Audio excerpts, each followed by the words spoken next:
Este é o Conversas Cruzadas aqui na TV Com, que recebe 3 magistrados que participam do 5º Encontro Nacional de Juízes Estaduais aqui em Florianópolis.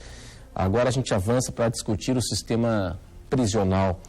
Como é possível um bandido, líder de uma facção, se comunicar ainda via celular, via chip, com os seus comparsas no mundo exterior aqui do lado de fora dos muros? Isso é possível? Quer dizer, a polícia prende e mesmo preso, esses bandidos continuam a determinar os crimes. Como isso é possível? Ainda, agora há pouco nós falávamos, né, Renato, que a questão do crime organizado é uma questão realmente muito complexa. E esse é um problema mundial.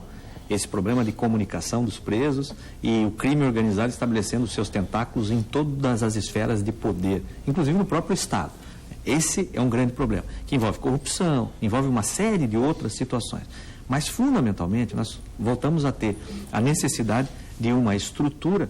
Eu não vou nem falar na questão ética, porque a questão ética é fundamental, me parece pressuposto que as pessoas que trabalham na esfera pública tenham por dever cumprir a lei, a ordem e garantir a proteção da sociedade, né? Mas a corrupção, ela existe, infelizmente, né? Mas o lado fundamental disso é que o espírito de toda a nossa organização e a partir da Constituição da República tem o princípio da dignidade da pessoa humana. Qual que é o desafio? Fazer cumprir esse valor maior, princípio que está lá na Constituição da República, a dignidade da pessoa humana, e fazer as revistas necessárias garantindo esse direito e essa prerrogativa das pessoas, do cidadão como um todo, e não permitir o ingresso desses instrumentos. Antigamente o que entrava era arma dentro do bolo, a gente tinha os exemplos. Sim. Agora hoje, como você bem lembrou, são chips minúsculos, são coisas efetivamente que tem maior facilidade de acesso. Ainda assim, precisa de uma estrutura tecnológica, uma estrutura melhor, para que o Poder Executivo possa cumprir esse papel. Pois é, agora, doutor, é o seguinte, o que chama a atenção é o Estado, ele é muito mais lerdo do que o bandido. O bandido não precisa de edital, de licitação, respeitar a lei 8666, não. O bandido, ele age da noite para o dia. O Estado, ele é paquidérmico, né? Ele é lento. São Paulo agora, a gente acompanhou a questão de 2 semanas, aquelas gravações e tal, do crime organizado. Aí vem o governador e diz, não, mas agora então vamos implementar em todas as unidades os bloqueadores de telefone celular. É um negócio inacreditável, que ainda hoje todas as unidades do país não têm à disposição esse tipo de equipamento. E foi interessante até que quando você falou uma penitenciária de segurança máxima. Né? É como se pudesse existir penitenciárias de segurança média e mínima. Claro. Que, na verdade, todas elas deveriam ser de segurança máxima para cumprir ressocialização, reinserção social, fazer com que a pessoa trabalhe efetivamente. Nós não estamos falando de trabalho escravo, de trabalho remunerado que possa compensar o crime e, ao mesmo tempo, a própria alimentação da família, né? Tudo isso faz parte de um projeto que está na nossa lei de execução penal, que precisa ser melhorada, mas ainda assim são propostas, mas que na realidade não tem efetividade prática, porque o Estado não tem se aparelhado suficientemente para cumprir isso, tanto do ponto de vista da estrutura funcional, quanto do ponto de vista da estrutura tecnológica para permitir esses avanços. Pois é, e aí é um negócio interessante que os senhores estão lá para cumprir a lei. Muito se cobra do juiz, do magistrado. O magistrado, ele tem que fazer aquilo que está na lei, senão ele incorre ele é punido porque não vai respeitar a lei orgânica da magistratura, não é isso? Então, às vezes, mas a polícia prende, a justiça solta. Tem muito disso, né? Quantas vezes os senhores já escutaram isso? Mas é o seguinte, nós temos aí a Lei de Execuções Penais, a LEP. Se fosse levar em consideração o que diz a Lei de Execuções Penais, era para interditar 99% das unidades prisionais do Brasil. E aí, qual é o critério? Qual é o critério da razoabilidade? Porque é uma decisão sensível que o magistrado tem que ter aí, né? Porque chega o promotor de justiça e denuncia, não, tem que interditar o cadeião tal, tem que interditar aquele presídio, aquela penitenciária, superlotação, sem condições higiênicas, a alimentação é péssima, não tem área para visita e tá. Bom, tudo aquilo que prevê na LEP e que não é respeitado. Tanto os presos por cela, isso não é respeitado também no Brasil.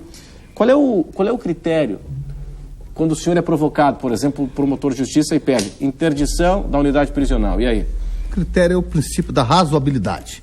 o princípio da proporcionalidade, também conhecido como princípio da razoabilidade, é verificar se, olha, é razoável eu interditar o que vai ser feito com os presos que estão. Vão ser todos soltos, colocando a sociedade em risco. Por outro lado, há também um risco muito grave para a dignidade dos presos. Então, o critério é esse, é no caso concreto analisar qual o bem jurídico mais valioso para ser preservado. Perfeito. Aquilo é que vai ser observado. Dificilmente o juiz vai simplesmente interditar. Ele vai fixar um prazo para que seja feito outro presídio ou feitas as reformas necessárias e, normalmente, ele vai impedir que novos presos sejam mandados para aquele presídio. Vão ser mandados para outros presídios, mas aquele já está com a superlotação que impossibilitam o mínimo de condições de sobrevivência dos presos que ali estão. E eles estão presos, mas são seres humanos e tem que ter um mínimo de direitos respeitados. Pelo menos no que se refere àquelas mínimas condições de higiene, de saúde, um local para ele dormir à noite. E às vezes os presídios nós chegamos a verificar situações em que havia um rodízio. Vários presos numa cela e 3 camas.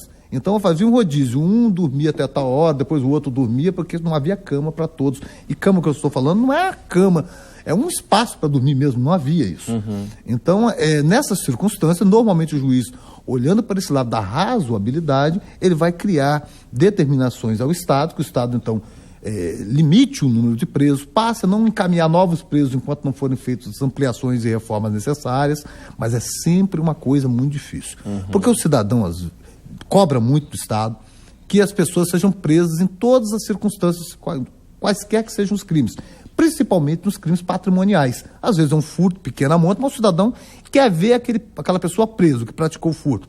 Mas um preso custa para o Estado, em média no Brasil, R$ 2.300 por mês.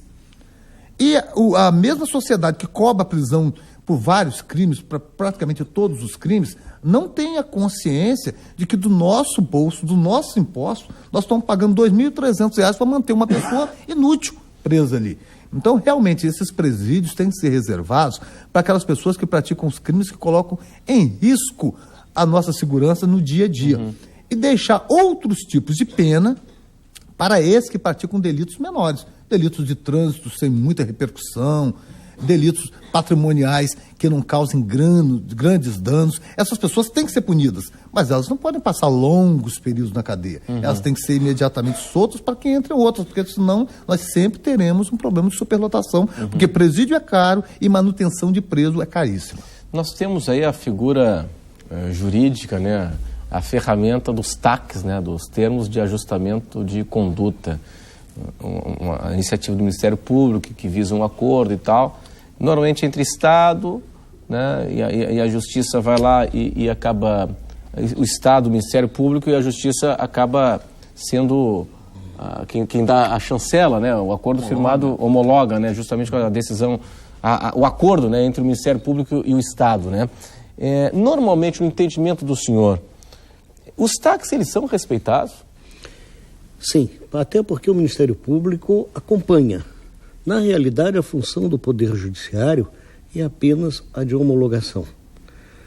A execução e o cumprimento disso é fiscalizado pelo próprio Ministério Público. Agora, nós ainda precisamos avançar. Onde? Aperfeiçoando o sistema de cumprimento das obrigações. Porque, como tu falaste ainda há pouco, o Estado é sempre lento. A estrutura estatal, ela hoje é tão congestionada que o Estado não consegue acompanhar isto. Então, nós precisamos de uma fiscalização melhor. E, fugindo um pouquinho do TAC, mas que está dentro do contexto, nós temos aqui aquela figura da liberdade provisória. Nós temos aí a progressão de regime, cumprimento da pena em regime aberto. E quem fiscaliza isso? A prisão domiciliar. Sim. Quem fiscaliza se o indivíduo efetivamente está dentro de casa cumprindo aquilo? Então, o Estado não tem essa estrutura, não tem esse aparelhamento. Me parece que no Brasil só o Rio Grande do Sul possui um quadro de funcionários pequeno, insuficiente, de acompanhamento da condicional. Então, é o mesmo problema que acontece no TAC. O indivíduo recebe o encargo, ele assume o compromisso, mas a fiscalização não se faz com a devida presteza. Pois é, nesse sentido aí, o que é muito comum, infelizmente, nós temos aí todo dia uma mulher sendo assassinada no Brasil. E o que é muito comum, os homens machistas como são, não aceitam o término de uma relação, o amor termina, a relação termina, é normal, é da vida, o homem não aceita, não é minha, não vai ser de ninguém, vai lá e mata. E muitas vezes a mulher já reclamou numa delegacia, tem uma decisão judicial que impede com que o ex-companheiro se aproxime a tal distância da família, da mulher e tal, e ele vai lá e mata. E aí o que acontece? Quando se fala em colocar a pulseira, aquela eletrônica, aí aparece direitos humanos, que aí vai estigmatizar o coitadinho e tal. Não é isso que acontece? É uma coisa interessante, porque a gente vai no resort participar de um debate, no Congresso, a primeira coisa que fazem é nos colocar uma pulseira. E todo mundo aceita. Os jovens vão a essas boates, eles entram, são revistados, recebem uma pulseira e voluntariamente se colocam ali, se divertem. Agora, o preso é solto, então ele perde a condição de preso e fica solto. E alguns defendem que uma simples pulseira eletrônica pode consistir no abuso da dignidade dele. Isso é um absurdo. É óbvio que para ele é muito melhor, a dignidade dele está muito mais preservada, ele estando solto com uma pulseira eletrônica para ser controlado pela polícia do que preso. Então, o que está acontecendo em relação, principalmente, a essa questão da violência doméstica contra a mulher, é a falta do Estado, do Estado presente controlando a situação. Se ele saísse e tivesse sempre uma forma de controle, como o caso da pulseira, ou de um chip colocado em qualquer local onde não fosse possível retirar, com certeza a polícia saberia, olha, ele entrou naquela zona proibida, ele entrou na rua onde a mulher mora e teria mais condições de agir.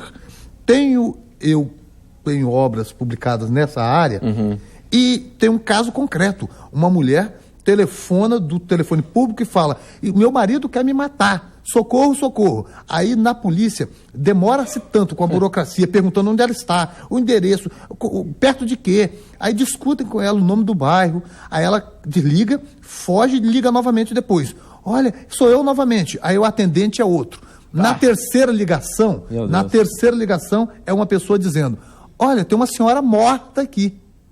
Na terceira ligação, tudo da polícia, ligação da polícia. Isso em termos assim, de uns 10 minutos. Nossa, como o Estado é incompetente nessa área. Ficou naquela discussão com ela, não, esse bairro da senhora, o bairro, existia o mesmo bairro em 2 municípios distintos. Aí eles ficavam, não é, só está enganada. E ela, não, eu moro aqui, é o bairro. Assim, naquela discussão, terminou que ela não conseguiu ser atendida pela polícia. Então, ao final de mais ou menos 10 minutos dessa discussão dela com a polícia, tentando a viatura para atendê-la, aí já aparece uma terceira pessoa comunicando o assassinato dela, com facadas proferidas pelo ex-companheiro. Então, isso não pode existir. A polícia tem que ter uma eficiência maior. Nesse caso concreto, ela já possuía a favor dela uma medida protetiva emitida pelo juiz proibindo a aproximação do ex-marido.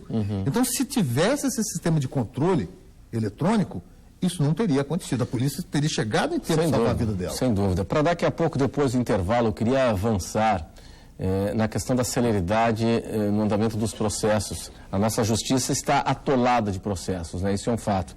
E os principais processos que nós temos aí, o réu é o Estado, o réu é o sistema financeiro e o réu é a telefonia, o serviço de telefonia. A gente vai tratar desse assunto daqui a pouco, depois